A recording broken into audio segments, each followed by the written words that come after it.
very alarming because they are accepting no responsibility from this jury decision. A sexual assault survivors support group asking Brown County's district attorney to launch an investigation into the Catholic Diocese of Green Bay.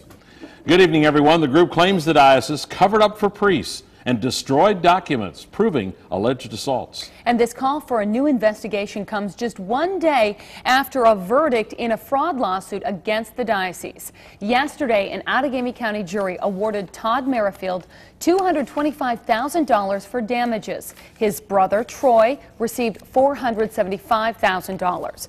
They were abused by former priest John Feeney in 1978. The jury ruled that the diocese committed fraud by allowing Feeney to continue serving despite rumors of previous inappropriate behavior with young boys. Troy Merrifield received more money because he was assaulted by Feeney on 2 occasions. Now, will the case lead to a deeper investigation into the diocese? Fox 11's Chad Doran has our balanced coverage. The Survivors Network of Those Abused by Priests, or SNAP, is hoping the victory in civil court by Todd and Troy Merrifield will open a door to what SNAP calls secret practices by the Catholic Diocese of Green Bay. This court decision is opening up an opportunity and a requirement and an urgency to examine the pattern and practices that the jury in Outagamie County was able to look at.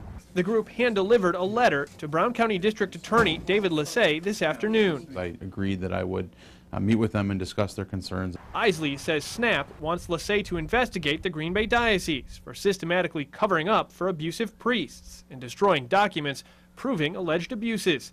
Lissay says he met with the group as a courtesy. I don't know that the type of sweeping investigation that they've set forth in their press release is something that's really within the purview of this office. The diocese declined to comment on camera today. Instead, in an email to Fox 11, they said they felt there was nothing new in the request by SNAP to comment on. Following the verdict Monday, the diocese continued to defend its position. We respect the deliberations and the decision of the jury. However, we also respectfully disagree with their conclusions.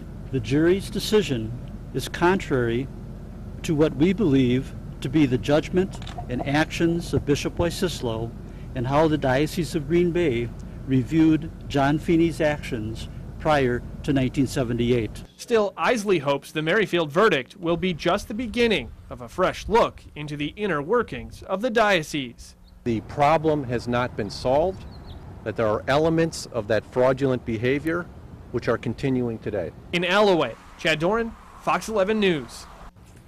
Now, Lissay did say that he will handle any reports of abuse brought to his office on a case-by-case basis. And as for the Merrifields case, that's not over quite yet. Tomorrow, the jury members in the trial will have the option to award the brothers more money, called punitive damages.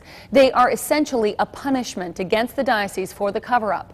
The jury can award the Merrifields double the amount they received already in compensatory damages, which happened yesterday. That figure could be as high as $1.4 million. Church officials are hoping to avoid more payments. I'm hoping that the punitive action just doesn't end up with punishing the church of today for things that happened 40 years ago. The Merrifields and their attorneys have also said that they are waiting to talk until after the trial is complete. The punitive phase of the trial again begins tomorrow morning and is expected to wrap up by the end of the day.